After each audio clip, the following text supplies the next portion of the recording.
Hi dear friends and subscribers of Cricket Happenings, welcome back. In this Cricket Happening show, first and foremost, I would like to thank you all the dear friends and subscribers who have been subscribing to Cricket Happenings for quite a long time, and also for some new subscribers joining in. As I said, there are more and more support coming in for this Cricket Happening show, which is good. People are coming in to, as I said, they are trying to give more publicity to this Cricket Happening show. And also one of the pages, that is Facebook cricket page, they have requested me to actually do a posting on their page. Now that is something that yes, I would be doing it, but again I have already said that will be subject to time. But very glad to know that my Cricket Happening show is really growing very well right now, all thanks to you dear friends and subscribers. Well, today what we are going to look at is one is I'm going to preview the fourth one-day international of the Commonwealth Bank series, which is coming up between Australia and England. As you know, Australia, it's I mean, for them it's a mere formality, but they would like to do it 5-0 to England, so they have another 2 matches to win. And as far as England are concerned, well, this could be their best chance, because the big names have all been rested. There's no Michael Clarke, there's no Shane Watson, there's no Brad Haddin, so all the big names have been rested in this particular match. And well, England would have a very good crack at them, and they would be probably hoping that at least they could get some victory in this one-day international series and stop the Australians from steamrolling them. This match is going to be played at the fast and bouncy pitch at the WACA, as it's fondly called, at the Perth Cricket Ground, at the WACA Cricket Ground in Perth rather. As far as other news are concerned, as you know, Sri Lanka are in Bangladesh, in the sense they are going to undertake a tour of Bangladesh and Sri Lanka. So the test squad has been announced to take on Bangladesh. So we will have a look at that squad, which sees a recall for the mystery spinner once upon a time, no longer with the carom ball, which has been perfected by a lot of other bowlers now, like as you know, Ravichandran Ashwin has the carom ball, Sunil Narine of West Indies has the carom ball. So well, it has all been perfected now. So he was once the person who actually invented the carom ball, and you all would know he was the person who holds the record for the fastest 50 wickets in test matches, and he did that in 17 test matches, and the second is in the name of Mitchell McClenaghan of New Zealand. So well, you all know whom I'm talking about. We are talking about Ajantha Mendis of Sri Lanka, who has got a recall to the test team after a long gap. And that is and the other thing, one match which probably dear friends and subscribers, one would have not even noticed it, but let me tell you, I'm going to speak about this match. This was a match which is being played in the ICC World Cup qualifying. As you know, right now in New Zealand we have the ICC World Cup qualifiers being played between all the associate nations and other minnow countries, and they are all vying. They are all vying for 2 spots at the 2015 World Cup in Australia and New Zealand. And yesterday we had won a beautiful match, which I would definitely like to talk about. And that's the reason I have included that in my cricket show today. This was the 19th match, which was played in Group B between Netherlands and Kenya.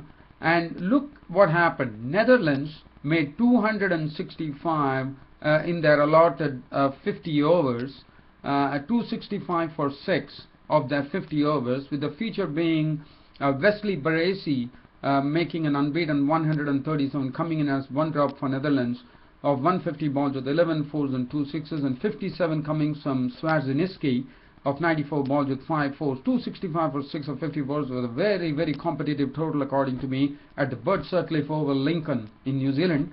The bowling all went for plenty, with Onyango 10 overs, 1 minute 2 for 50, Odhiambo none for 39, 1 for 48 for Hiran Varaya, 8 overs 1 for 54 Varaya. Everyone went for plenty, as I said. Steve Tikolo none for 42.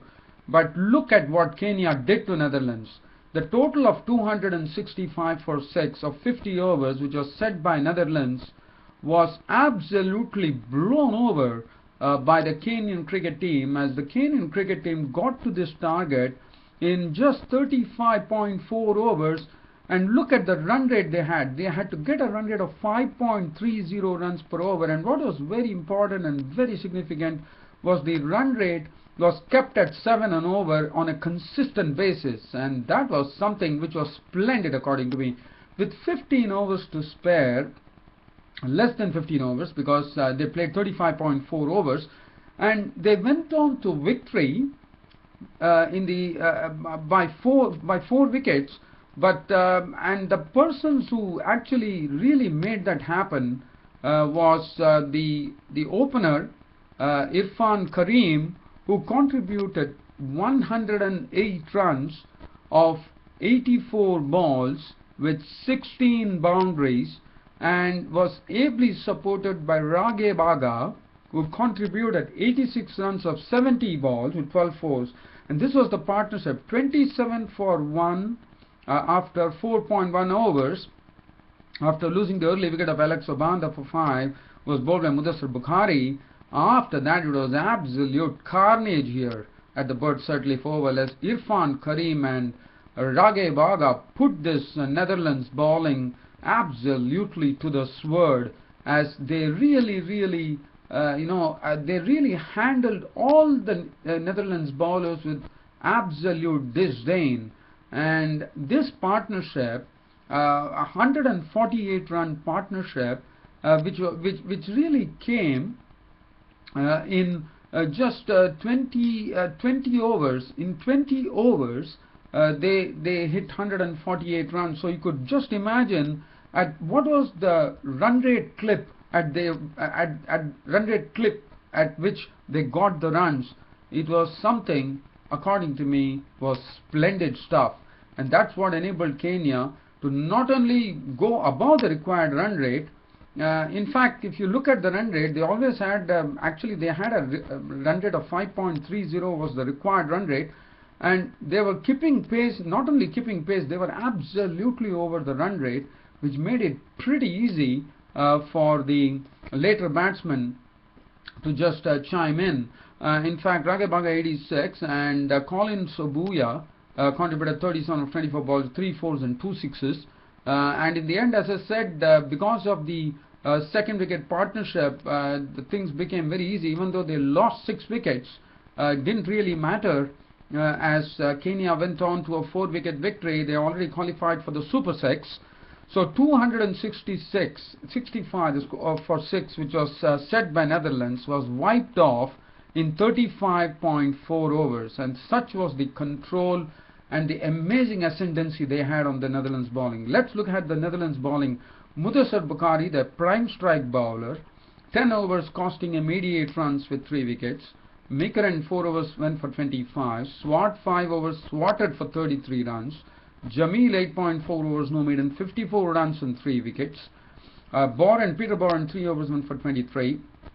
Ripan 1 over for 9 runs, and Peter Sila, the spinner, 4 overs cost him 26. And Irfan Karim of Kenya was named man of the match. Well, one has to really commend Kenya for putting up such a grand show here at the Bert Sutcliffe Oval in Lincoln in New Zealand. Well, so that's the precise reason I covered this particular match as the start of my cricket happenings, and now we go on to the preview, as I said, between Australia and England in the 3rd One-Day International, which is coming up at the WACA grounds in Perth. Now, WACA ground in Perth, we all know it has lots of pace and bounce, so the pace bowlers would be absolutely interested in it, no doubt about it. And as I already said, for England, they have the best chance here with the big names rested by Australia. and there's no David Warner too, so definitely it is going to help them. For Australia, well, one thing is that they are walking into this match, not only that they have the lead over England, but also right now, after India lost the game against New Zealand in the second one-day international, Australia are ranked number 1 in ICC one-day ranking. So they have grabbed that number 1 spot from India, and now India are second and Australia are first. So when they walk in, they would be walking with a real what you call swagger there, because they are the number 1 team, which they have been ranked the number 1 team in ICC international rankings right now, and what a proud feeling that is. So well, they would be led by the captain George Bailey. Aaron Finch and Sean Marsh would definitely open the innings, and Aaron Finch will be hoping that he could get a big score under his belt, and a quick one at that. And then Stephen Smith, it's pretty long time since Stephen Smith has been playing one-day international cricket for Australia, and the gap is almost a year, and Stephen Smith comes in. Glenn Maxwell, always a pretty exciting prospect. Matthew Wade, the wicketkeeper, in the absence of Brad Haddin, gets an opportunity here to show his wares. Daniel Christian, who has been doing well in the Big Bash League, and also Daniel Christian is a wonderful fielder. We saw some scintillating catches, which was taken by Daniel Christian there in the previous one-day internationals against England. James Faulkner, the talk of the town, the talk of this particular series, I would say, after that, how he stole victory. He stole victory for Australia from defeat. And then Mitchell Johnson, Nathan Coulter-Nile, and James Pattinson. So James Pattinson and Mitchell Johnson would be hoping that they could get a backful of wickets here against England. As far as England are concerned, what are they going to do? Now that is something, as I said, this is a good opportunity for them. If England could probably, bat first, if they could bat first, then that would be great for them, so that they can have a go at the Australian batsmen, considering the fact that the Australian batting would definitely be a bit weaker with no Michael Clarke, Brad Haddin and David Warner. So England would be hoping that they could put up a good score on the board and then put the pressure on Australia. At least they could salvage something out of this one-day series. Alistair Cook, Ian Bell, well, Ben Stokes, whether he's still going to be sent in as an opener, so that is the question, after he failed the other match. Gary Ballance, well, he has been scoring a bit consistently. Ian Morgan is another person who is doing very well. Alistair Cook and Ian Bell will open the innings, but Alistair Cook, the captain, well, it's a high time that he gets some runs under his belt, and he's under some severe pressure, as he himself has admitted that it might be time for him to say goodbye to captaincy as far as one-day cricket is concerned. And Ian Bell, who has been scoring consistently, but probably he has to actually stay there for quite a long time if England has to really make really get some victories under the belt. Josh Butler, as one saw, he sounded pretty confident. He looks to be a very positive person. Ravi Bopara is a utility person there, and then Tim Bresnan, Stuart Broad, Chris Jordan been doing very well. And the spin would be whether they would be tempted to. I have a feeling they might have Chris Woakes, the all-rounder, coming in, because looking at the WACA pitch that they're going to play, so both the teams probably might not have their spinners, and they would rely on some part-time spinners, like probably they could go. They could use some slower bowlers like Ben Stokes, so Australia are not going to have Xavier Doherty, so I'm sure James Treadwell would be left out and Chris Woakes would be there. Now, one thing is that if England are going to lose this match at the WACA in Perth, yes, they would definitely, Australia would be, the score line would be 4-0, no doubt about that.